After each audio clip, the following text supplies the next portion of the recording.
नमस्कार विद्यार्थी मित्रांनो, माझं नाव रविकुमार. तुमचं स्वागत आहे आमच्या Vivardhan the e learning educational प्लॅटफॉर्मवरती. विद्यार्थी मित्रांनो, आज आपण 10वी मॅथमॅटिक्स सब्जेक्टचा सेमी इंग्लिश मीडियममध्ये linear equations in two variable हे लेसन समजून घेणार आहोत. तर विद्यार्थी मित्रांनो, हे लेसन समजून घेत असताना आपण खूप साध्या आणि सोप्या पद्धतीने या लेसनचा अभ्यास करणार आहोत. ज्या काही बेसिक गोष्टी या लेसनमध्ये दिलेल्या आहेत त्या अगोदर पहिल्यांदा समजून घेणार आहोत आणि त्याच्यानंतर यावरचे सर्व एक्झाम्पल आपण सॉल्व्ह करणार आहोत. विद्यार्थी मित्रांनो, तुम्ही जर आमच्या चॅनलवरती नवीन असाल तर आमच्या चॅनलला लाईक आणि सबस्क्राईब करायला विसरू नका. As a name of Vivardhan. चला मग तर स्टडी करूया what is mean by linear equations in two variable.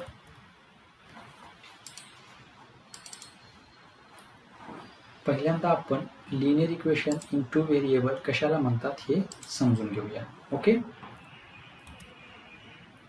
यामध्ये इंट्रोडक्शन पाहूया आपण आणि त्यानंतर general form of linear equation in two variable. पहा, आपण 10th स्टँडर्डमध्ये linear equation in two variable हा टॉपिक डिस्कस करत आहोत. इंट्रोडक्शनमध्ये आपण general form of linear equation in two variable study करणार आहोत. ओके, तर पहिल्यांदा याचा जनरल फॉर्म काय आहे तो समजून घेऊया. त्याच्यामध्ये असणाऱ्या सर्व टर्म्स कोणत्या आहेत, त्याला काय म्हणतात याचा पण अभ्यास आपण करूया. तर मी ज्या पद्धतीने तुम्हाला सांगतोय त्या पद्धतीने फक्त तुम्हाला लक्ष द्यायचं आहे. तर चला मग आपण जनरल फॉर्मकडे. पहा विद्यार्थी मित्रांनो, या ठिकाणी एक जनरल फॉर्म दिलेला आहे. ax + by + c = 0. हा जो काही इक्वेशनचा फॉर्म आहे हा एक जनरल फॉर्म आहे आणि यालाच आपण general form of linear equation in two variable असं म्हणतो. आता यामध्ये जेवढ्या काही टर्म्स दिलेल्या आहेत त्या टर्म्स कोणत्या आहेत आणि त्याला काय म्हणतात आपण पाहूया. ओके, त्या अगोदर विद्यार्थी मित्रांनो, तुम्हाला व्हेरिएबल आणि कॉन्स्टंट कशाला म्हणतात हे लक्षात आलं पाहिजे. पहा, मी साध्या आणि सिंपल भाषेमध्ये सांगतो. व्हेरिएबल कशाला म्हणतात, आपण त्याला कधी कधी व्हेरिएबल पण म्हणतो, असं काही नाहीये. तुम्ही जो काही प्रोनाउन्सिएशन करणार आहात त्यावरती ते डिपेंड करतात. पहा, व्हेरिएबल म्हणजे अशी टर्म्स असते इक्वेशनमध्ये की त्याची व्हॅल्यू कधी कॉन्स्टंट राहत नाही, ते कधी पण चेंज होत असतात आणि हे कधी पण एखाद्या इक्वेशनमध्ये अल्फाबेटच्या फॉर्ममध्ये असतात. पहा, इथं एक्स हा एक अल्फाबेट आहे. अल्फाबेट म्हणजे एक्स वाय झेड ABCD हे जे काय आपले अल्फाबेट आहे त्याच्यामध्ये एक्स आणि वाय एक काय आहेत बेटा, दोन्ही पण अल्फाबेट्स आहेत. ओके, मग समजलं. तर व्हेरिएबल म्हणजे काय असते, एखाद्या इक्वेशनमध्ये अशी टर्म्स असते इक्वेशनमध्ये की त्याची व्हॅल्यू नेहमी चेंज होत असते, ते कधी कॉन्स्टंट नसतात. ओके, आणि कॉन्स्टंट इक्वेशनमध्ये काय असतात, कॉन्स्टंट म्हणजे इक्वेशनमध्ये अशी टर्म्स असते की त्या कधी पण त्यांची व्हॅल्यू चेंज करत नाही, ते फिक्स असतात. व्हेरिएबल कसं असतं, त्यांची व्हॅल्यू नेहमी चेंज होत असते. आणि कॉन्स्टंट काय असतात, 5 सपोज एक 5 नंबर आपण घेतला तर हा 5 जो असेल, एक तुम्हाला मी ड्रॉ करून दाखवतो. Suppose this is a 5. Okay, हा एक नंबर आहे. सपोज दिस इज अ 6, हा पण एक नंबर आहे. तर हा 5च असणार आहे. ओके, याच्यामध्ये काय बदल होणार आहे का, नाहीये. हा 6च असणार आहे, याच्यामध्ये काय बदल होणार आहे का, नाहीये. म्हणजे हे जे काही नंबर्स असतील मॅथमॅटिक्समध्ये आपण त्याला काय म्हणणार आहोत, कॉन्स्टंट म्हणणार आहोत. ओके, तर आता व्हेरिएबल मध्ये समजलं तुम्हाला आणि कॉन्स्टंट मध्ये पण समजलेलं असेल. ओके, तर चला मग आपण याच्याकडे व्यवस्थित लक्ष देऊया. What is mean by the general form of a linear equation. पहा विद्यार्थी मित्रांनो, आता या इक्वल टू साईन, हे जे काही इक्वल टू साईन दिलेलं आहे, या इक्वल टू साईनच्या इकडे जी काही टर्म्स आहे, टोटल टर्म्स म्हणतो मी, ax + by + c ही जी काही टोटल टर्म आहे याला आपण मॅथमॅटिक्समध्ये LHS असं म्हणतो. काय म्हणतो, LHS. ओके, आणि इक्वल टू साईनच्या राईट साईडला जी काही टर्म असेल त्याला आपण RHS म्हणतो. काय म्हणतो, RHS. ओके, तर LHS म्हणजे काय, left hand side of the equation, आणि RHS म्हणजे काय, right hand side of the equation. Okay, समजलं. हां, तर चला मग आपण नेक्स्ट समजून घेऊया. यामध्ये पहा, आपण हा जो काही ॲरो दाखवलेला आहे तो फक्त A वरती दाखवलेला आहे. कशावरती दाखवलेला आहे, या A वरती दाखवलेला आहे. हा A जो आहे हा एक्सचा सहगुणक आहे, म्हणजे याचा सोबती आहे. आणि मॅथमॅटिक्समध्ये त्याला आपण काय म्हणतो, coefficient of x. Coefficient of x. आता या एक्सच्या सोबत आहे म्हणून तो काय झाला, एक्सचा कोइफिशियंट झाला. ओके, चला तर या ठिकाणी पहा, या ठिकाणी वाय आहे, बरोबर आहे. या वायचा कोइफिशियंट काय असेल, मग बी असेल. म्हणून काय म्हणले, कोइफिशियंट ऑफ वाय, म्हणजे ए हा एक्सचा कोइफिशियंट आहे आणि बी हा वायचा कोइफिशियंट आहे. ओके, आता एक्सला काय म्हणतात, एक्सला म्हणतो आपण वन व्हेरिएबल, म्हणजे एक व्हेरिएबल आहे म्हणून तो वन व्हेरिएबल. वाय काय आहे, दुसरा व्हेरिएबल आहे म्हणून व्हेरिएबल नंबर 2. तर दिलेल्या इक्वेशनमध्ये दोन व्हेरिएबल असतील आणि त्याचा जर पॉवर 1 असेल किंवा डिग्री 1 असेल तर त्याला आपण म्हणतो linear equation in 2 variable. Simple आहे. तर लिनियर इक्वेशन इन 2 व्हेरिएबल कशाला म्हणतात, ज्या इक्वेशनमध्ये दोन व्हेरिएबल असतात आणि त्याचा पॉवर हा 1 असतो, म्हणजेच काय, इंडेक्स त्याचा काय असतो, 1 असतो, म्हणून त्याला काय म्हणतो आपण, linear equation in 2 variable. Okay, समजलं. तर general form of linear equation in 2 variable पण समजलं आणि लिनियर इक्वेशन इन 2 व्हेरिएबल कशाला म्हणतात हे पण समजलेलं आहे. ओके, तर चला मग आपण याच्यावरती एखादं एक्झाम्पल काय आहे ते डिस्कस करूया. ओके, आता या ठिकाणी पहा, मी तुम्हाला इथं A B C are real numbers असं म्हणलेलं आहे. रिअल नंबर्स म्हणजे काय असतात मित्रांनो, रिअल नंबर्स म्हणजे काय असतात, रॅशनल आणि इरॅशनलच्या फॉर्ममध्ये असू शकतात. ते इंटिजर्स असू शकतात, मग पॉझिटिव्ह निगेटिव्ह इंटिजर्स असू शकतात किंवा नॅचरल नंबर्स असू शकतात, होल नंबर्स असू शकतात. ओके, रिअल नंबर्स म्हणजे हे अशा पद्धतीचेच असतील, टाईप्सवरती डिपेंड असेल ते. मग हा ए बी सी ह्या दिलेल्या इक्वेशनमध्ये हा ए, हा बी आणि हा सी काय असले पाहिजेत, रिअल नंबर्स असले पाहिजेत. आणि सर्वात इम्पॉर्टंट कंडिशन आहे, A and B are not equal to 0. हे जर 0 नसतील, ए आणि बी, तर आपण त्याला काय म्हणतो, लिनियर इक्वेशन इन 2 व्हेरिएबल. आता समजा ए ची व्हॅल्यू 0 झाली किंवा बी ची व्हॅल्यू 0 झाली, तर याचा अर्थ काय होईल, सपोज या ठिकाणी ए ची व्हॅल्यू 0 झाली तर 0 इंटू एक्स काय होईल, परत इथं 0 येईल.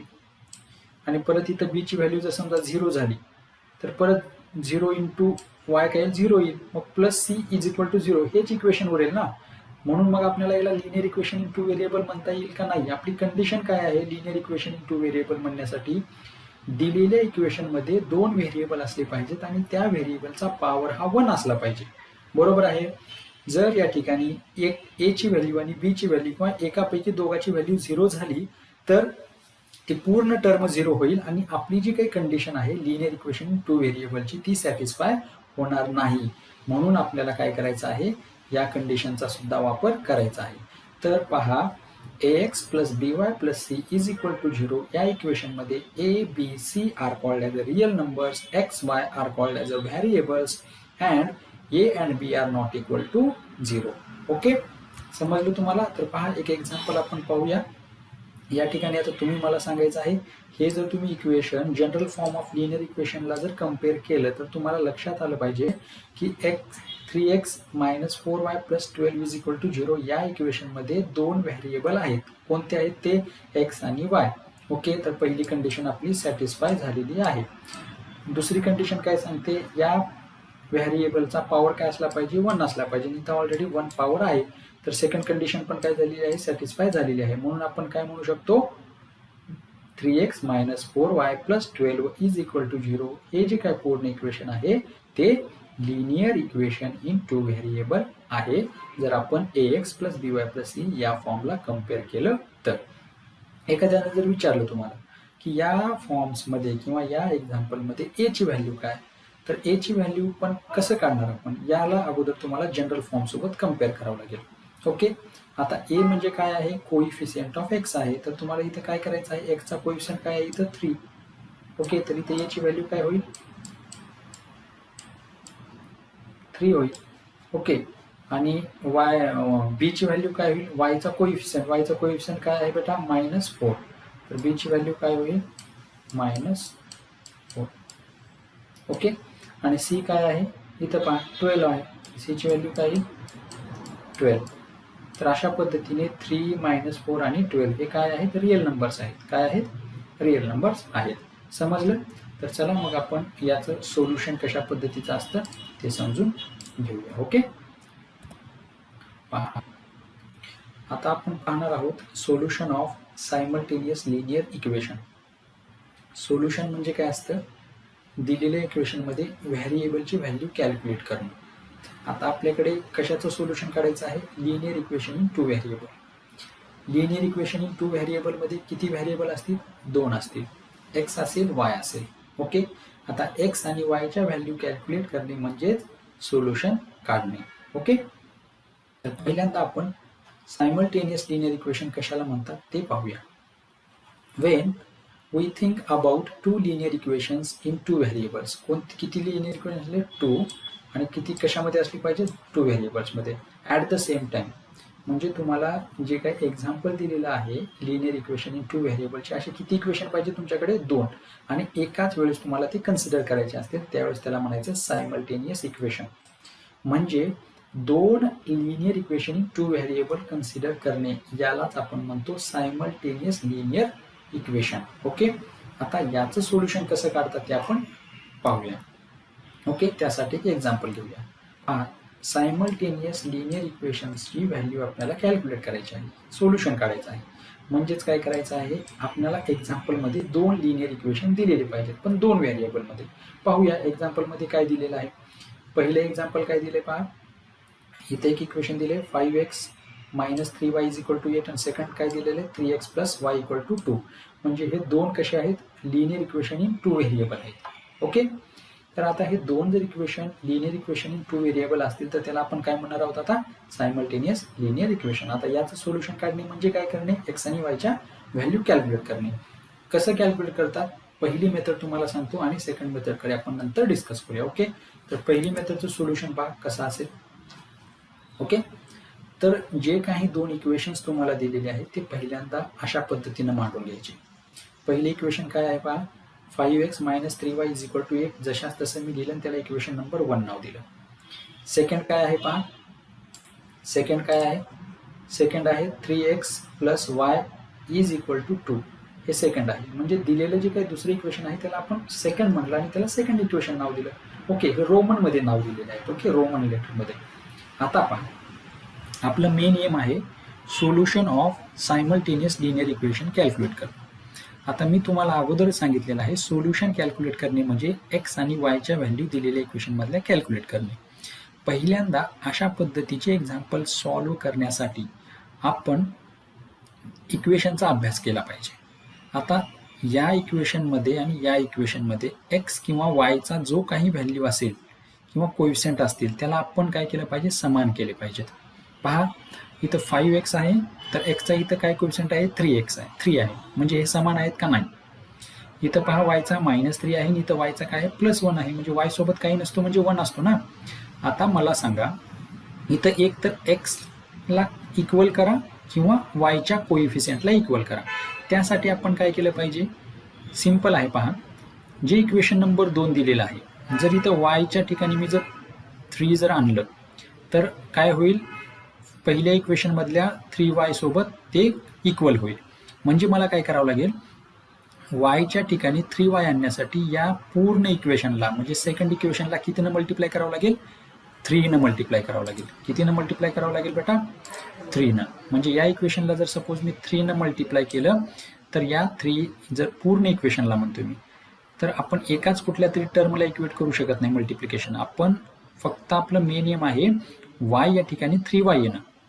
तर या 3 जर पूर्ण इक्वेशनला मल्टिप्लाय केलं तर मला काय भेटेल, 3y ही टर्म भेटेल. तर कशा पद्धतीनं पहा भेटते, 3 3ला मल्टिप्लाय करा, 3 × 3 3 9x आलं इथं 9x. ओके, हा प्लस साईन मी ॲज इट इज ठेवलं. वायला मल्टिप्लाय करा 3 3y येईल, equal to sign as it is येईल, आणि 2ला मल्टिप्लाय करा 3 किती येईल, 3 2 6 ना. ओके, आता हे आलेलं जे काही इक्वेशन आहे हे नवीन इक्वेशन आहे. आपण इथं नाव देताना फर्स्ट आणि सेकंड दिलेला, फक्त देताना नाव थर्ड द्या.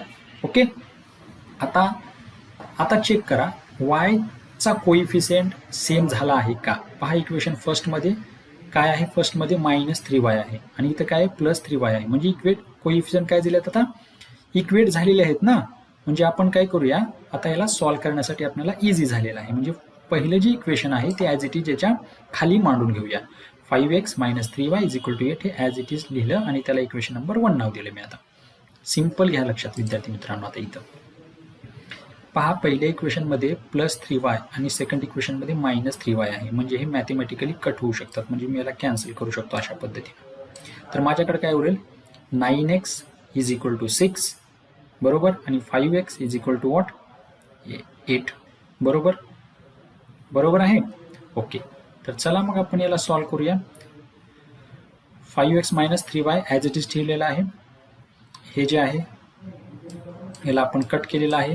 तर पहा याचं इक्वल काय येईल 9x + 5x किती होईल 14x म्हणजे 14x आणि 8 + 6 काय होईल 14 येईल. आता x ची व्हॅल्यू कॅल्क्युलेट करायची आहे. आता हे या ठिकाणी 14 हे कशामध्ये आहे मल्टिप्लिकेशनमध्ये. जर इकडे आपण घेऊन आलो इक्वल टू साईनच्या ते कशामध्ये जातं भागाकारामध्ये. तर x ची व्हॅल्यू काय भेटेल मला 14/14 किती भेटेल 1. ओके, तर x ची व्हॅल्यू काय आलेली आहे आपली आता 1 ही व्हॅल्यू आलेली आहे. समजली इथपर्यंत.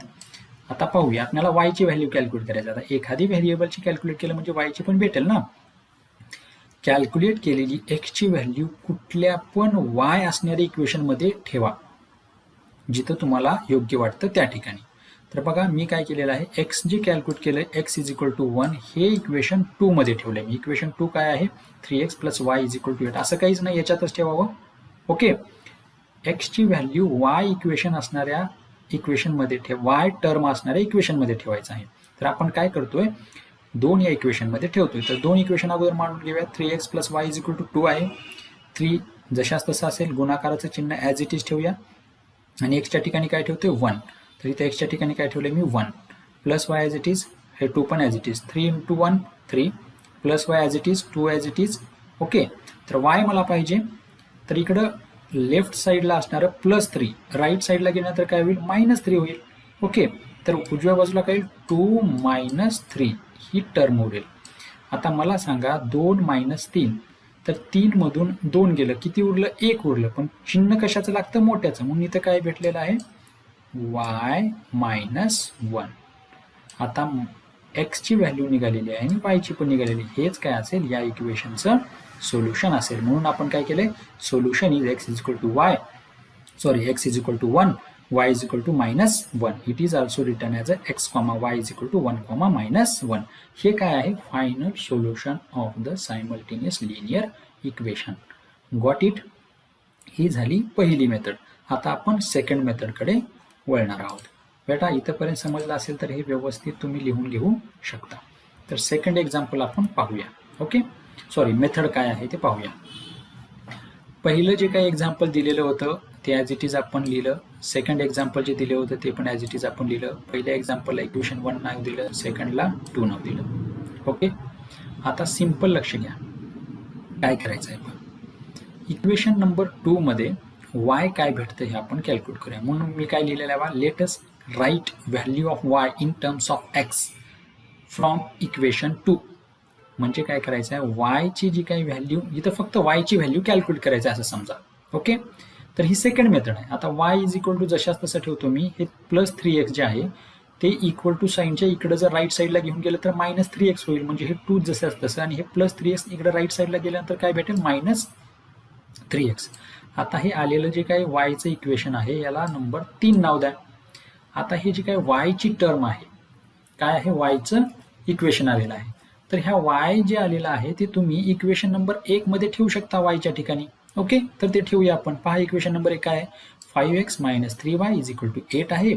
y ची व्हॅल्यू काय आलेली आहे आपल्याकडे 2 - 3x. तर आपण फक्त y च्या ठिकाणी ही y ची व्हॅल्यू ठेवणार आहोत. तर 5x as it is minus as it is 3 as it is या y च्या ठिकाणी काय ठेवणार आहोत 2 - 3x 2 - 3x ब्रॅकेट बंद equal to sign as it is equal to 8. आता याला सोडून घेऊया. 5x ॲज इट इज 3 × 2 6 3 × 3 लक्षात घ्या. आता या ठिकाणी बघा 5x as it is minus sign as it is 3 × 2 6. आता -3x × -3 सॉरी -3 × -3x काय असेल मायनस मायनस काय होईल प्लस होईल. गुणाकारामध्ये सर्वात इम्पॉर्टंट टर्म आहे पहा. गुणाकारामध्ये मायनस मायनस प्लस होतं हे ऑलवेज रिमेंबर असू द्या. तर हा -3 गुणिले -3x काय होईल +9x होईल. मायनस मायनस प्लस झालं आणि 3 × 3 9 आणि हा x ॲज इट इज, हे equal to sign as it is 8 as it is. तर आता याला आपण सोडवून घेऊया. हा प्लस 5x आहे आणि 9x आहे, प्लस 9x किती होईल ते 14x. म्हणजे कसं 5 आणि 9 किती एक्स्ट्रा टर्म इक्वेट केल्या तर 14 होईल. ओके, म्हणून हे 14x आले. हे -6x -6 ॲज इट इज ठेवूया equal to sign as it is. परत हे आपल्याला एक्सची व्हॅल्यू कॅल्क्युलेट करायचं आहे म्हणून आपण 14x लेफ्ट साईडलाच ठेवूया, -6 राईट साईडला घेऊन जाऊया, ते होईल +6. 14x ॲज इट इज 8 आणि 6 14. तर x इज इक्वल टू परत हा 14 इकडे भागाकारामध्ये जाईल, 14 भागिले 14 1 येईल, म्हणजे x is equal to 1. Okay, आता हे झाली तुमची एक्सची व्हॅल्यू. आलेली एक्सची व्हॅल्यू तुम्ही या दोन्हीपैकी कुठल्या पण एका इक्वेशनमध्ये ठेवून किंवा या तिसऱ्या इक्वेशनमध्ये ठेवून तुम्हाला वायची व्हॅल्यू कॅल्क्युलेट करता येते. तर ज्या इक्वेशनमध्ये ठेवल्यानंतर सोपं जातं त्या पद्धतीनं एक्सची व्हॅल्यू ठेवा. ओके, तर मी काय करतो, वायची व्हॅल्यू कॅल्क्युलेट करायची आहे मला. तर मी पहा y as it is equation number 3 पहा काय आहे. Substitute x is equal to 1 in equation 3. तर y is equal to 2 - 3x हे आहे इक्वेशन नंबर 3. याच्यामध्ये आपण एक्सची व्हॅल्यू ठेवणार आहोत. ओके, तर पहा इथं y ॲज इट इज आहे 2 as it is minus as it is 3 into as it is, आणि हा x आहे इथं त्याच्या जागी आपण काय ठेवणार तर 1. तर इथं 3 इंटू काय येईल 1. ओके, तर y इज इक्वल टू 3 2 जशाच तसं -3 into 1 -3. y is equal to परत -3 मधून 2 गेले, 1 उरलं, मोठ्याचं चिन्ह लागलं मायनस. तर y ची व्हॅल्यू काय आली आपल्याकडे -1. Got it. तर x ची व्हॅल्यू 1, y ची value -1. This is the solution of the simultaneous linear equation by the second method. Okay, तर अशा पद्धतीने विद्यार्थी मित्रांनो आपण सर्व टॉपिक साध्या आणि सोप्या पद्धतीनं समजून घेणार आहोत. तुम्ही जर आमच्या चॅनलला नवीन असाल तर चॅनलला लाईक आणि सबस्क्राईब करायला विसरू नका. अशाच पद्धतीचे अप्रतिम व्हिडिओ, अशा पद्धतीच्या संकल्पना समजून घ्यायच्या असतील तर आमच्या चॅनलला तुम्ही टेलिग्रामवरती फॉलो करू शकता किंवा यूट्यूब चॅनलवरती तुम्ही सबस्क्राईब करून बेल आयकॉनला प्रेस करू शकता. You can join also Twitter विवर्धन_learn. Thank you very much my dear student.